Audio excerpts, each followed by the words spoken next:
Ever wondered about a family with more money than the Kennedys but went through even more sadness and problems? Today on Old Money Chronicles, we'll talk about the Getty family's incredible story. They were once the richest in the world. Starting from not much, they became super wealthy, but then things got tough. Disinheritance, substance abuse, and even Hollywood fame. Come along as we talk about the good and bad times in the Getty family's shocking story. Welcome to The Public Tragedy of the Getty Family. Let's go back to the year 1855 in Albany County, Maryland, where George Getty was born. He was part of a family that would become really powerful and rich, but there were challenges along the way. When George was just 6 years old, he lost his father after moving to Ohio. Luckily, his uncle Joseph helped him out financially, and George went on to study at Ohio Northern University. In 1879, he graduated with a Bachelor of Science and a strong desire to learn more. George was interested in the law, so he continued his studies at the University of Michigan Law School and then settled in Minneapolis to work in insurance and corporate law. But in 1882, something changed in him. He felt a pull towards something darker, a fascination with natural resources. It wasn't until 1904 that George fully entered the oil industry, starting a new chapter in his life. He made a bold decision that had a hint of danger. He left behind a successful law career and plunged his family into the unpredictable world of the oil trade in Oklahoma. George Getty quickly found success in this new venture, thanks to his remarkable ability to find areas rich in oil. He was skilled at negotiating good deals for drilling rights, blending his technical know-how with business smarts. Picture George Getty at this point in the story living a life somewhat like Daniel Day-Lewis's character in the first half of the movie, There Will Be Blood. A clever and ruthless oil man, both impressive and threatening, whose knack for seizing opportunities would eventually lead to his family's downfall. Working under the name of Mina Oil Company, George's risky move started paying off in huge amounts of wealth, almost to an extreme. This success reached its peak in 1906 when the family moved to Los Angeles. There were several reasons behind this move. Los Angeles was not just becoming a hub for the oil industry, but it was also a growing city that provided the Gettys with chances to expand their business and try new things. The city had a positive business environment and was gaining a reputation as an oil town, making it the perfect place for the next part of their life, filled with both promise and risk. Soon came his son, John Paul Getty, or J. Paul, born in 1892 in Minneapolis. Growing up in the shadow of his father's ambitions, J. Paul Getty seemed to inherit George's intense obsession with business from an early age. Even as a child, J. Paul showed remarkable focus and an unending curiosity, qualities that intrigued and sometimes worried those around him. As J. Paul transitioned into young adulthood, the family decided to send him to the University of California, Berkeley, and later to Oxford. These choices were made for their prestigious reputations and the well-rounded education they offered, seen as perfect preparation for J. Paul's future in the family's oil business. However, during J. Paul's time in school, the Getty family's involvement in the oil industry was going through ups and downs, swinging between great prosperity and the challenges brought by an unpredictable market. While the family's wealth grew, so did the potential for serious setbacks. The Getty story became one of high-risk endeavors, with the constant possibility of failure in the background. By 1916, tensions were rising between George and his son, J. Paul. George became increasingly uneasy about J. Paul's extravagant lifestyle. His lavish spending and love for the high life seemed at odds with the substantial responsibilities that came with the family's expanding business. This unease led George to make a big decision.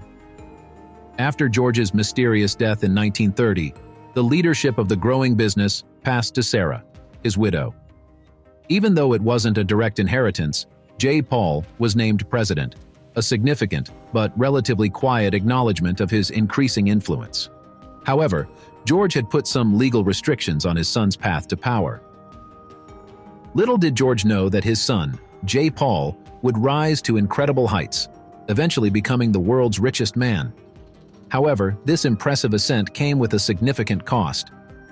While George had concerns about his relationship with his son, J. Paul would soon realize that dealing with his own children would make those concerns seem minor. In the following years, J. Paul Getty took charge, steering the family's financial affairs. The 1930s were a challenging time for not only the Gettys, but the whole world. The Great Depression caused economic chaos, affecting businesses everywhere. In 1934, amidst this economic turmoil, J. Paul and his mother Sarah created a trust, making them both trustees. The trust seemed to aim at protecting their corporate assets, setting the stage for a long battle for control.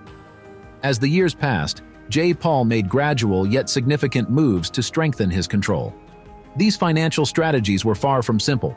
They included taking on significant debt and engaging in intricate negotiations that spanned years. He strategically acquired shares, building up the voting power necessary to steer the family business. It was a slow and calculated coup, executed with precision. His mother, Sarah Getty, who initially held the family's legacy, saw her control diminishing over time. Recognizing her son's unwavering ambition and strategic control over the family's assets, she eventually had to step back. J. Paul took over, pushing Sarah into a position where she received a regular payment but lost her authority over the empire.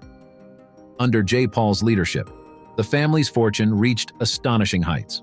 In 1949, in a daring move that shocked even seasoned oilmen, J. Paul invested $95 million, equivalent to around $116 million today, into the barren lands of the Saudi-Kuwaiti border, a place where oil was considered a mythical resource at the time. Armed with a 60-year concession, J. Paul played a waiting game, enduring 4 challenging years and spending an additional $30 million, or $369 million in 2023. Then, in 1953, the sands of Wafra revealed their valuable treasure. It wasn't just oil. It was a validation of J. Paul's nearly reckless foresight. This achievement didn't just increase the family's wealth, it elevated J. Paul to a titan among men, ranking among the richest in America and the world. At the same time, J. Paul Getty, the family's leader, was creating his own turbulent story with a history of 5 marriages. His personal life was full of emotional and financial problems. Interestingly, only one former wife, Louise Lynch, was mentioned in his will, while Penelope Ann Kitson, an English woman who didn't take his name, received the largest inheritance. In the middle of all this personal chaos, J. Paul Getty was caught in an even more heartbreaking family drama, especially highlighted by the mental health and substance abuse problems faced by his own son, J. Paul Getty Jr. Growing up surrounded by luxury, Jr.'s struggles seemed out of place in the glamorous world around him. Like his niece, his fight against feeling very sad became more complicated as he turned to heroin, a dangerous path leading to multiple stays in rehab. These struggles made the emotional gap between father and son even deeper, making their relationship even more challenging. Even support with money seemed conditional, making Jr. feel even more separated and different. More shockingly, this situation became painfully clear when J. Paul Getty refused to immediately pay the ransom for his kidnapped grandson, J. Paul Getty III.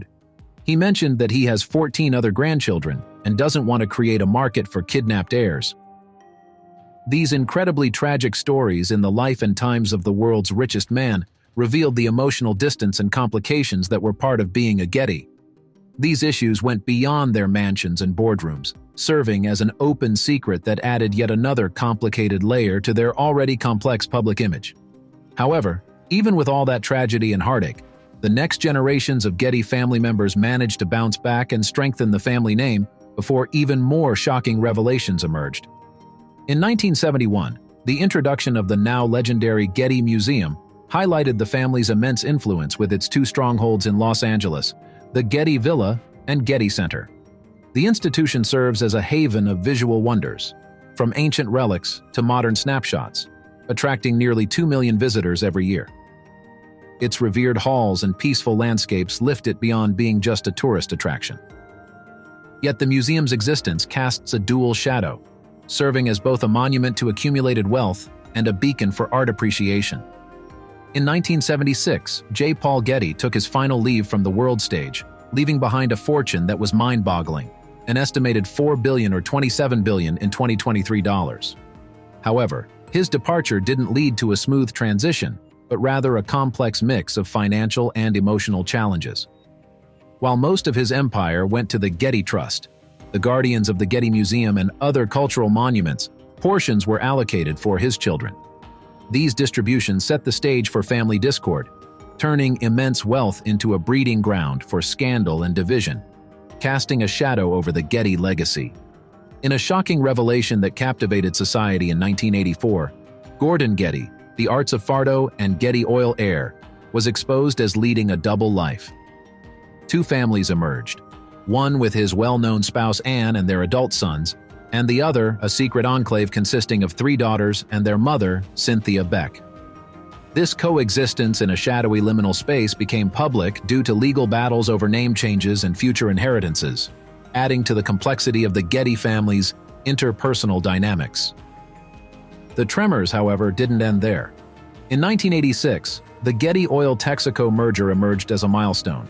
Its $10.1 billion price tag, equivalent to $54 billion in modern terms, was monumental, even for the Getty family's lofty standards. This transaction wasn't just a financial deal, it marked a tectonic shift. While it secured the family's financial future, it came at the cost of severing a generational tie to the oil industry, a cornerstone of their collective identity. As if underscoring an era filled with discord and drama, 1999 witnessed the passing of J. Paul Getty III at the age of 54. His life had been marked by tragic arcs, beginning with his harrowing kidnapping in 1973, an event that left indelible scars on him. The ensuing decades were a whirlwind of addiction and mental distress, unfortunately becoming a common occurrence in the family. This burden would only be alleviated by the next generation's determination to succeed in Hollywood. In 1960, Mark Getty entered the world, adding another luminary to the famed Getty lineage. Born in Rome but raised in England, Mark's academic pursuits in philosophy and politics at St. Catherine's College, Oxford, paved the way for a distinguished career. Beyond being a typical businessman, Mark revolutionized the visual media landscape. Getty Images soon dominated the market, becoming a giant in stock photography that shaped the public perception through visual narratives. Then, in 1992, Los Angeles welcomed Nat's Getty into its mix. Nat was a mix of model, designer, socialite, and LGBTQ advocate, bringing a vibrant inner Getty different from the reserved ways of old money families like the Gettys. Nat's marriage to Canadian socialite and YouTube sensation Gigi Gorgeous was a spectacle that felt surreal, going beyond a typical wedding. It challenged societal norms, breaking perceptions about old money families and online celebrities, erasing the last traces of a once conservative dynasty. Yet, tragedy was never far from the Gettys. In a heartbreaking event, Andrew Rock Getty, a grandchild of J. Paul Getty Jr., passed away on February 1, 2015, in Hollywood. Another family member lost to accidental substance overdose. This grim incident served as a stark reminder that the Getty family's wealth and prestige couldn't shield them from tragedy. In 2017, legendary director Ridley Scott brought the Getty story to the silver screen in All the Money in the World. However, the film faced controversy as it initially featured Kevin Spacey as J. Paul Getty Sr. Due to serious allegations against Spacey, the studio had to remove him from the cast and reshoot every scene he had filmed. At present in 2023, the Getty family stands at a crossroads, balancing between a future full of possibilities and a challenging arena. How they handle recent scandals and growing media attention will be crucial. These are pivotal moments testing their ability to maintain a lasting legacy in both philanthropy and business. That concludes today's video. If you enjoyed it, be sure to subscribe to the channel for more fantastic videos like this.